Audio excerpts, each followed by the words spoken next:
गुस्से से कांप रही आरती ने अपनी सास को जली कटी बातें सुनाने में कोई कसर नहीं छोड़ी। जवाब में लक्ष्मी कुछ देर ही चुप रही, फिर वह भी ईंट का जवाब पत्थर से देते हुए उससे भिड़ गई। मुझे नहीं रहना है इस नर्क में। मैं कल सुबह ही अपने मायके जा रही हूँ।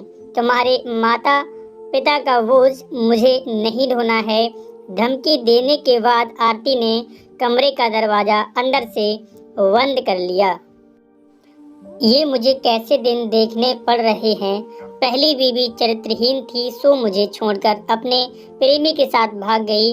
अब यही दूसरी जो पल्ले पड़ी है बहुत ही बदतमीज है। अपने को कोसता अमन उस रात सोफे पर ही सोया। अगले दिन रविवार था। आंखों में गुस्सा भरी जब 10 बजे के करीब आरती अपने कमरे से बाहर आई तो उसने अमन को ड्राइंग रूम में मुंह लटकाए बैठे पाया।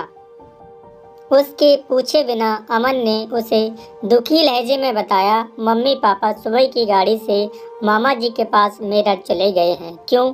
चाय बनाने। रसोई में जा रही आरती ने ठिठक कर पूछा। उनके जाने का कारण समझना क्या मुश्किल है? मुझे जबरदस्ती कसूर बात मत ठहराओ प्लीज। तुम्हारी माता जी ने मुझे एक की चाह सुनाई थी। वे दोनों बीमार रहते हैं।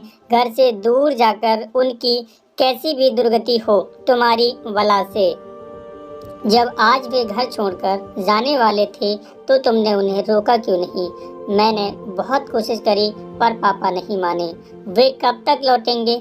कुछ बता कर नहीं गए हैं। अमन ने थके हारे अंदाज में अपना चेहरा हथेलियों से रगड़ा तो आरती भी कुछ उदास सी हो गई।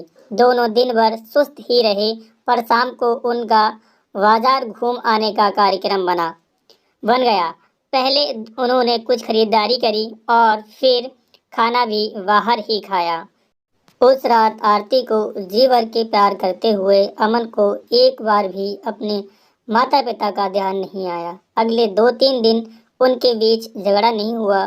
फिर एक दिन ऑफिस से आरती देर से लौटी तो अमन उससे उलझ पड़ा। दोनों के बीच काफी तू मैं हुई पर फिर जल्द ही सुलह भी हो गई।